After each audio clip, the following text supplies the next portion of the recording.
समस्या तुमच्या, बातमी आमची. क्षितिज पर्व न्यूज सदैव आपल्यासोबत. अध्यक्ष आकाश पाटीलजी खरंतर सगळ्याच मान्यवरांची नावं घेतली पाहिजेत, परंतु वेळ अभावी सर्व ज्येष्ठ श्रेष्ठ मान्यवर खरंतर मला युवा मोर्चाचा अध्यक्ष म्हणून राज्यात जेव्हा मी काम केलं, मुंबईचे जेव्हा आमचे अध्यक्ष राहिले असे तेजिंदर सिंग दिवाना या त्या मुंबईचे नगरसेवक झालेले आहेत, तेही मंचावर आहेत आणि मुंबई युवा मोर्चाचे अध्यक्ष दीपक सिंगजी आपले स्वागत आपण या मंचावर आहात. खरंतर आपण सगळे ज्येष्ठ आणि श्रेष्ठ आहात, त्यामुळे आपल्या सगळ्यांचंच या ठिकाणी स्वागत. थोडा मागे आवाज येतो, आपण थोडं शांतता घेऊया, थोडं डावीकडचा आवाज. आज खरं तर आपल्या सगळ्यांचं प्रेम, या सदिच्छा, हे आशीर्वाद बघून मन कुठेतरी भारावून गेलेलं आहे. गेल्या अनेक वर्षांपासून आपल्या ते ऋणानुबंध कुठेतरी जोडलेले आहे आणि आपण नेहमी जी काही ताकद माझ्या मागे उभी केली त्या माध्यमातून खरं तर हा एक पदव्यांमधल्या गल्लीतला एखादा छोटा कार्यकर्ता तो टप्प्याटप्प्याने त्या ठिकाणी त्या पदव्याच्या राजकारणात काहीतरी करू शकला, महाराष्ट्राच्या राजकारणात काहीतरी करू शकला आणि त्या ठिकाणी वरिष्ठ नेतृत्वाच्या आशीर्वादाने आमदार म्हणून सन्मान जो काही मिळालेला आहे याचं मूळ जर का कुठं शोधायचं असेल तर आपण सगळ्यांनी वेळोवेळी दिलेल्या प्रेमामध्ये शोधावं लागेल. मी नेहमी सांगतो की त्या ठिकाणी 2017ला जेव्हा मी नगरसेवक झालो, आपण मला जे काही एक मत दिलं ते एका मताची जादू काय होती हे मी नेहमी सांगत असतो. मी आज आमदार म्हणून जो काही सन्मान मला मिळाला, जी काही जबाबदारी मला मिळाली, कदाचित थेट आमदार म्हणून आपण मला मतदान केलं नाही, पण 2017च्या त्या मतामध्ये ती जादू होती की ते मत परावर्तित होत त्याचा परिणाम हा झाला की त्या ठिकाणी आमदारकी आपल्या सगळ्यांसाठी एक जबाबदारी म्हणून समोर आली. हे कसं घडलं मी वारंवार सांगत असतो की 2017चं ते एक मत होतं की ज्या वेळेला अवघड निवडणुकीमध्ये आपण सगळ्यांनी ते मला एक मत दिलं आणि त्या ठिकाणी मी त्या अटीतटीच्या लढतीमध्ये नगरसेवक होऊ शकलो. त्या ठिकाणी त्या मतामुळे नगरसेवक होऊ शकलो, त्यामुळे या पनवेल महानगरपालिकेचा उपमहापौर होऊ शकलो. जर का ते मत मला मिळालं नसतं, मी निवडून आलो नसतो, तर त्या ठिकाणी ना नगरसेवक होऊ शकलो ना उपमहापौर होऊ शकलो असतो. त्या ठिकाणी उपमहापौर होऊ शकलो म्हणून महाराष्ट्राच्या राजकारणामध्ये भारतीय जनता पार्टी सारख्या एका ताकदवर पार्टीचा, राज्याचा युवा मोर्चाचा प्रदेशाध्यक्ष, त्यानंतर भारतीय जनता पार्टीचा राज्याचा महासचिव होण्याचं भाग्य जे काही मला प्राप्त झालं, वरिष्ठांनी जे काही आशीर्वाद मला दिले त्याचं मूळ पुन्हा कुठे शोधायचं असेल तर 2017च्या त्या एका मतामध्ये शोधावं लागेल. आपण सगळ्यांनी माझ्या पाठीशी उभं केलं. कारण खरं तर वरिष्ठ नेते जेव्हा बघतात की आम्हाला एखाद्याला संधी द्यायची आहे, याला जर का आम्हाला कुठेतरी समोर आणायचं आहे, तर याला खऱ्या अर्थानं गल्लीत किंमत आहे का? गल्लीत किंमत असेल तरच दिल्लीत किंमत तयार होत असते, नाहीतर दिल्लीत वरती वरिष्ठ कोणी विचारत नसतात. गल्लीतली किंमत आपण सगळ्यांनी त्या ठिकाणी दिली म्हणून विक्रांत पाटील सारखा कार्यकर्ता कुठेतरी टप्प्याटप्प्यानं महाराष्ट्राच्या राजकारणात कुठेतरी बरं काहीतरी करू शकला. त्या ठिकाणी कुठेतरी हा प्रवास करू शकलो, कुठेतरी वरिष्ठांनी संधी दिली म्हणून मेहनत करू शकलो आणि त्यामुळे आपण बघितलं की मोठ्या मोठ्या जबाबदाऱ्या पुढे जाऊन मिळाल्या. याचं जर का पुन्हा मागे जाऊन मला सांगायचं असेल तर आदरणीय हे जे काही नेतृत्व मंचावर बसलेलं आहे, या नेतृत्वाने जी काही ताकद एका सामान्य कार्यकर्त्याच्या मागे उभी केली ती ताकद आपण समजून घेतली पाहिजे. मित्रांनो, खरं तर 2010 पासून राज्याच्या राजकारणात छोट्या मोठ्या जबाबदाऱ्यांवर मी काम करत राहिलो. योगेश अण्णा टिळेकर यांनी 2015 ते 20 या कालावधीमध्ये युवा मोर्चाचा महासचिव म्हणून मला ताकद दिली. 2020ला कोरोनाचा जेव्हा कालावधी होता, जेव्हा मला महाराष्ट्राच्या युवा मोर्चाचा प्रदेशाध्यक्ष म्हणून जबाबदारी मिळाली, काळ कठीण होता, संघर्ष मोठा होता, राज्यात सत्ता नव्हती, संघर्ष करण्याची वेळ होती आणि माझं भाग्य किती मोठं बघा. एका बाजूला हे भाग्य की युवा मोर्चाच्या प्रदेशाध्यक्ष पदाची जबाबदारी तर मिळाली, पण त्या ठिकाणी दुधात साखर पडावी अशा पद्धतीनं मला प्रभारी म्हणून महाराष्ट्र युवा मोर्चाला ज्या नेतृत्वाला जबाबदारी दिली गेली ते नेतृत्व म्हणजे आदरणीय चंद्रशेखर बावनकुळे साहेब आहेत. राज्यभरात मी अनेक आंदोलनं केली, संघर्ष करू शकलो, अभियानं केली, हे आपण बघितलं. वेळोवेळी आपण मला शाबासकी दिली, पण त्या सगळ्याच्या मागे जर कुणाचं मार्गदर्शन होतं, जर कुणाच्या मागे कुणाचा त्या ठिकाणी ताकद होती, त्या ठिकाणी आधार होता आणि तू लढ, मी तुझ्या पाठीशी मजबूतीने आहे, ही जर का धीर देण्याचं काम कोणी केलं होतं तर ते आदरणीय आदरणीय चंद्रशेखर बावनकुळे साहेबांनी केलं होतं. त्याच्यामुळे महाराष्ट्रात बहुमत फिरणं ज्याला म्हणतात ते आम्ही त्या काळात करू शकलो. कोरोनाची तमा न बाळगता आदरणीय बावनकुळे साहेब असतील, माझ्या मंचावरचे सगळे सहकारी असतील, अनुप मोरे असतील, सगळ्यांची नावं घ्यावी लागतील. सुदर्शन पाटसकर, योगेश माई, नवून पाठक, आमचा निखिल चव्हाण असेल, या सगळ्यांची नावं घ्यावी लागतील. अमृत माने असेल, खरं तर एखादं नाव राहिलं तर माफ करा, पण या सगळ्यांनी ताकद दिली आणि कोरोनाच्या कालावधीमध्ये सुद्धा घरी एकही दिवस न राहता सातत्याने जनसेवेसाठी आम्ही भागवून घेतलं आणि हजारो किलोमीटरचा प्रवास कोरोनात केला. त्या कालावधीमध्ये म्हणजे 2020 युवा मोर्चाचं अध्यक्षपद, त्यानंतर सन्माननीय बावनकुळे साहेब प्रदेश अध्यक्ष झाले, त्यांनी त्या ठिकाणी भाजपची म्हणून मला जबाबदारी दिली. तो कालावधी, या सगळ्या कालावधीमध्ये महाराष्ट्रात चांद्यापासून बांद्यापर्यंत आणि गडचिरोलीपासून गड इंग्लज पर्यंत तो प्रवास आम्ही करू शकलो. थोडा थोडका नाही तर 8 ते 10 लाख किलोमीटरचा प्रवास या 4 वर्षामध्ये आम्ही त्या ठिकाणी केला आणि जनसामान्यांच्या आश्रू पोचण्यासाठी त्या ठिकाणी केला. आणि त्या ठिकाणी तेव्हापासून मी या नेतृत्वाकडे बघून खरं तर प्रभावित झालो. म्हणजे एखादा नेता काय असू शकतो, एखाद्या नेतृत्वाची व्याख्या काय असू शकते, एखाद्या नेत्याचा कार्यकर्त्यांकडे बघण्याचा दृष्टिकोन किती विस्तृत मोठा असू शकतो, एखाद्या गोष्टीचं पालकत्व घेणं म्हणजे काय असतं हे ज्यांच्याकडे बघून मी अनुभवलं. ते नाव म्हणजे आदरणीय चंद्रशेखर बावनकुळे साहेब आहेत. त्या ठिकाणी ताकद देणं म्हणजे काय असतं, एखाद्या कार्यकर्त्याचं नेतृत्व काय असतं हे ज्यांनी केलं ते नाव म्हणजे आदरणीय बावनकुळे साहेब आहेत. कारण त्या ठिकाणी महाराष्ट्राचे अध्यक्ष म्हणून त्यांनी जे काही महाराष्ट्र पालथा घातलेला आहे, म्हणजे युवा मोर्चाचे प्रभारी म्हणून आम्ही काम केलंच, पण त्यानंतर सन्माननीय साहेब जेव्हा प्रदेशाध्यक्ष झाले तेव्हा पायाला पिंगळी बांधणं ही तर कदाचित छोटी व्याख्या होईल, छोट्या वाक्याचा होऊन जाईल, पण त्याच्याही पुढे जाऊन दिवसातल्या 24 तासांपैकी 18-19 तास आणि महिन्याच्या 30 दिवसापैकी 28-29 दिवस सातत्याने त्या ठिकाणी महाराष्ट्राच्या कानाकोपऱ्यात जाऊन जनसामान्यांचे आश्रू पुसण्याचं काम त्यांनी केलं. एक प्रदेशाध्यक्ष म्हणून एका संघटनात्मक पालकाची एक वेगळी व्याख्या त्यांनी तयार केली. नवीन त्या ठिकाणी अभियान आणि त्या ठिकाणी वेगवेगळ्या संकल्पना राबवत, मग ते युवा वॉरियर्स असेल किंवा त्या ठिकाणी आमच्या सगळ्या बूथचे वॉरियर्स असतील, त्या ठिकाणी अशा संकल्पनांच्या माध्यमातून महाराष्ट्रात एक वेगळी ताकद तयार केली. खरं तर आपण सत्तेत नव्हतो, त्यानंतर आपण सत्तेत आलो, पण त्या ठिकाणी अर्धे सत्तेत होतो.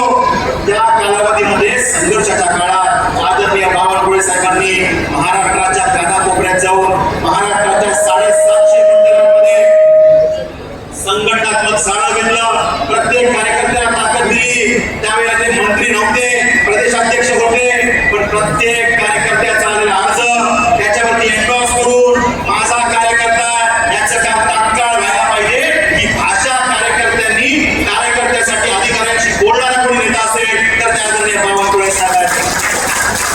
आणि त्यामुळे आज महाराष्ट्रात त्यांच्यावरती प्रेम करणारा एक वर्ग तयार झाला. मला चांगलं म्हणा असं म्हणून कोणी आपल्याला चांगलं म्हणत नसतं, मला नेता म्हणा असं म्हणून कोणी आपल्याला नेता म्हणत नसतं. त्यासाठी आपलं कर्तृत्व तेवढ्या उंचीचं असावं लागतं. त्या ठिकाणी आदरणीय बावनकुळे साहेबांनी आपल्या कर्तृत्वाची जी काही उंची तयार केली आणि त्या माध्यमातून महाराष्ट्र भारतीय जनता पार्टीमध्ये कार्यकर्त्यांचं पालकत्व घेण्याचं जे काम केलं, त्यामुळे खरं तर या नेत्याची उंची ही आमच्या हृदयात खूप मोठ्या प्रमाणात त्या ठिकाणी तयार झाली. आणि आपण बघितलं की प्रदेश अध्यक्ष म्हणून जे काही काम त्यांनी केलं, महाराष्ट्रातल्या कार्यकर्त्यांना ताकद देण्याचा प्रयत्न केला आणि त्या माध्यमातून भारतीय जनता पार्टी आणि मित्र पक्षांचं खंबीर मेजॉरिटीचं देवाभाऊच्या नेतृत्वाचं सरकार या महाराष्ट्रात त्या ठिकाणी आलं. हे सरकार त्या ठिकाणी येऊ शकलं. आदरणीय देवाभाऊंचं कर्तृत्व तेवढं मोठं आहेच, त्यांचं विजन तेवढं मोठं आहेच. एक विजनरी लीडर विथ डिफरन्स या व्याख्येच्या मी त्यांना बघतोच. त्यांच्या नेतृत्वाची तुलना होऊ शकत नाही आणि अशा नेतृत्वाला मुख्यमंत्री म्हणून बसवण्याचं स्वप्न एक नेता बघत होता. वारंवार महाराष्ट्राच्या गल्ली बोळात फिरताना, वारंवार महाराष्ट्राच्या प्रत्येक कार्यक्रमात बोलताना वारंवार ते नेतृत्व सांगत होतं की आपल्याला काम करायचं आहे, कारण आपल्या देवाभाऊंना वानखेडे स्टेडियमवरती मुख्यमंत्री म्हणून आपल्याला शपथ द्यायची आहे. आपण घेऊन आपण त्या ठिकाणी काम करतोय हे सांगणारं नेतृत्व म्हणजे आदरणीय चंद्रशेखर बावनकुळे साहेब. आणि त्यामुळे खरं तर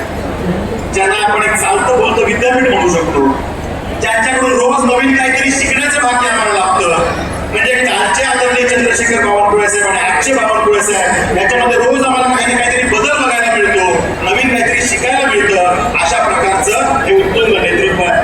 मी अधिक वेळ घेणार नाही. खरं तर या नेतृत्वाने जसं भारतीय जनता पार्टी म्हणून संघटनेला भरभरून दिलेलं आहे, त्याच पद्धतीनं महाराष्ट्राचे महसूल मंत्री म्हणून सुद्धा त्यांनी महाराष्ट्राचं महसूल खात्याचं वैभव त्या ठिकाणी वाढवलेलं आहे. महसूल मंत्री म्हणजे आपण यापूर्वीच्या कालावधीमध्ये बघितलं की प्रत्येक महसूल मंत्र्यांनी त्यांच्या कालावधीमध्ये चांगलं काम केलं, त्यांच्या पद्धतीनं त्या खात्याला न्याय देण्याचा प्रयत्न केला.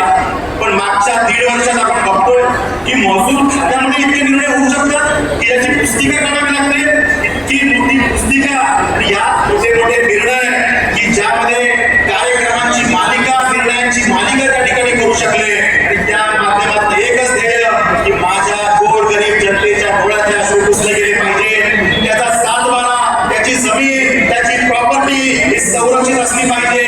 त्याच्या प्रॉपर्टीचं संरक्षण करणं हे माझं काम आहे. त्या भावनेतलं काम करणारे आपले महसूल मंत्री आहे, आपल्या सगळ्यांसाठी खरं तर भाग्याची गोष्ट आहे. आणि त्यामुळे एक एक निर्णय आपण त्या ठिकाणी बघितले की एनए टॅक्स साठी आपल्याला त्या ठिकाणी तहसील कार्यालयामध्ये खेटा मारायला लागत होत्या, एनएचा विषय रद्द करून टाकला. पनवेलसाठी आपण बघितलं की आपल्या नैना भागातले रजिस्ट्रेशनचे विषय बरेचसे अडकले होते. आपण किती वेळा साहेबांकडे गेलो, साहेबांनी प्रत्येक वेळा बैठकीत सांगितलं की तुमचा प्रश्न मी सोडवीन. सिडकोलाची भाषा बोलते ते साहेब बोलले. आणि नैना भागातले रजिस्ट्रेशनचा अडकलेला प्रश्न की ज्यामध्ये 3 लाखापेक्षा जास्त नागरिकांचा दुःख त्या ठिकाणी होतं, साहेब टाळ्याचा निर्णयासाठी आहे. तुम्ही जो काही धाडसी निर्णय घेतला आणि आमच्या शेतकरी बांधवांच्या डोळ्याचे अश्रू पुसण्याचं काम केलं, आज लाखो नागरिक त्यामुळे सुखावलेले आहेत. म्हणजे रजिस्ट्रेशन बंद, नागरिकांनी पैसे देऊन ठेवले, आता पुढचे रजिस्ट्रेशन होत नाही. बिल्डर सगळे दुःखी, त्यांच्याकडे वीज काढायची पाळी आली, ही स्थिती आली होती. आर्थिक नाडी बंद करण्याचं काम हे त्या ठिकाणी घडलं होतं. आणि त्यामुळे हा निर्णय इतका मोठा करण्यास साहेबांनी केला. त्या ठिकाणी अनेक निर्णय आहेत की ज्या माध्यमातून खरं तर आपल्याला त्याचं कौतुक वारंवार करावं लागेल असे विषय आहेत. आपल्या पनवेलसाठी एक ESIC हॉस्पिटल असलं पाहिजे ही मागणी आपण करत होतो. साहेबांनी तात्काळ निर्णय घेत आपल्याला त्या विषयामध्ये सकारात्मक निर्वाह दिला आणि ESIC हॉस्पिटलसाठी शासकीय जागा विनामूल्य त्या ठिकाणी उपलब्ध करून दिली. काही दिवसात ती जागा आपल्याकडे हँडओव्हर होईल अशी स्थिती त्या ठिकाणी आहे. अनेक विषयांचा त्या ठिकाणी निर्णय म्हणजे आमचा 7-12 विषय त्याला जिवंत 7-12 करण्याचं काम त्या ठिकाणी केलं. एनएच्या विषयामध्ये ऐतिहासिक निर्णय केले. त्या ठिकाणी आमच्या वीर जवानांच्या कुटुंबांना त्या ठिकाणी जमीन प्रदान करण्याचं काम केलं. आमच्या गायरान जमिनी आहेत त्यामध्ये वेगवेगळ्या सुधारणा करून त्या कशा पद्धतीने लोकोपयोगी उपक्रमासाठी वापरता येतील हा विषय त्या ठिकाणी केला. आमच्या माता भगिनींसाठी एक ऐतिहासिक निर्णय साहेबांनी केला की जे आमचे महिला बचत गट आहेत त्यांना त्या ठिकाणी 1 हेक्टर जमीन त्या ठिकाणी 3 वर्षासाठी आदरणीय महसूल मंत्री महोदय त्या ठिकाणी महसूल खात्याच्या माध्यमातून महाराष्ट्र शासन म्हणून देणार आहे. आणि 3 वर्षामध्ये आपण त्यामध्ये बांबू प्लांटेशन करावं किंवा ज्याला आपण हत्ती गवत म्हणतो की ज्यामध्ये लवकर वाढ होते आणि त्यात उत्पन्न मिळू शकतं. आमच्या मातृशक्तीला ताकद देण्याचं काम त्या ठिकाणी महसूल मंत्री महोदयाने आपल्यासाठी केलं आहे. आमच्या महिलांसाठी महिला शेतकरी विधेयक सुद्धा या सभागृहात आता पारित झालं. अशा पद्धतीनं एक एक निर्णय सांगण्यात गेलो तर वेळ कमी पडेल इतक्या मोठ्या पद्धतीने त्या ठिकाणी त्यांनी काम पण केलं आणि त्यामुळे न भूतो आणि कदाचित न भविष्यती अशा प्रकारचं महसूल खात्याचं कर्तृत्व त्यांनी सिद्ध केलेलं आहे. विरोधक हे त्या ठिकाणी टीका करण्यासाठी असतात असं आपण नेहमी म्हणतो, पण असं हे व्यक्तिमत्व आहे की त्यांचा आम्ही अनुभव घेतो. आमच्या पक्षातली मंडळी तर त्यांचं कौतुक करतातच, पण विरोधक सुद्धा चंद्रशेखर बावनकुळे साहेब हे नाव आल्यानंतर केवळ कौतुक आणि कौतुकच करतात असे हे राज्याचे महसूल मंत्री आहेत. त्यामुळे खरं तर त्यांच्या कामाचं जेवढं कौतुक करावं तितकं कमीच आहे. मी आपल्याला एवढंच सांगेन की आपल्या सगळ्यांचं भाग्य आहे की आजच्या या कार्यक्रमाच्या निमित्तानं आदरणीय साहेब या ठिकाणी आलेले आहेत. खरं तर त्यांनी जे आशीर्वाद दिले त्या माध्यमातून विक्रांत पाटील सारखा तुमच्या सगळ्यांच्या परिवारातला एक कार्यकर्ता आज महाराष्ट्राच्या विधान परिषदेमध्ये आमदार झालेला आहे. म्हणजे 2010 पासून राज्यभर काम करताना त्या वेळेच्या विविध नेत्यांनी मला ताकदीचं मार्गदर्शन केलंच, पण एखाद्या विषयामध्ये पालकत्व घेऊन कोणीतरी पुढे घेऊन जावं लागतं. आपल्याला त्या ठिकाणी आधार देणारं कोणीतरी असावं लागतं. आपण चुकलो तर त्या ठिकाणी अधिकारवाणीला कोणीतरी सांगणारं असावं लागतं. ती भूमिका माझ्या जीवनात जर कोणी घेतली असेल तर ती आदरणीय बावनकुळे साहेबांनी घेतली आणि ते पालकत्व घेण्याचं काम त्यांनी त्या ठिकाणी केलं. साहेब खरं तर आपण जे काही आजपर्यंत माझ्या जीवनात केलेलं आहे या ऋणातून मी कधी उतरणी होऊ शकत नाही. इतक्या मोठ्या प्रमाणावरती आपण माझ्यासारख्या कार्यकर्त्याला त्या ठिकाणी स्थान दिलंय आणि त्यामुळे आपण जी संधी दिली त्या माध्यमातून त्याचं सोनं करण्यासाठी मी कुठे कमी पडणार नाही एवढंच या निमित्तानं सांगतो.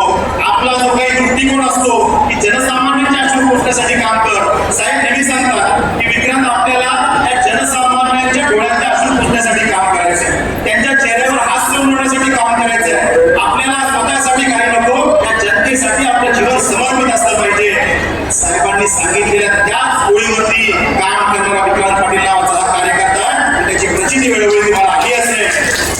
अनेक निर्णय या सभागृहात अधिवेशनात आपण करून घेतले. आपण सगळ्यांनी जे काही आशीर्वाद दिले त्यामुळे मी हे करू शकलो. मी शेवटी एवढंच सांगेन की आपण आज मला जे काही प्रेम दिलं सदिच्छा माझ्या पाठीशी उभ्या केल्या त्यामुळे कदाचित आज विक्रांत पाटील नावाचा आपल्या परिवारातला हा कार्यकर्ता महाराष्ट्राच्या विधान परिषदेमध्ये आमदार झालेला आहे. त्यामुळे याचा उपयोग आपल्या सगळ्यांच्या कल्याणासाठी आता कसा करून घ्यायचा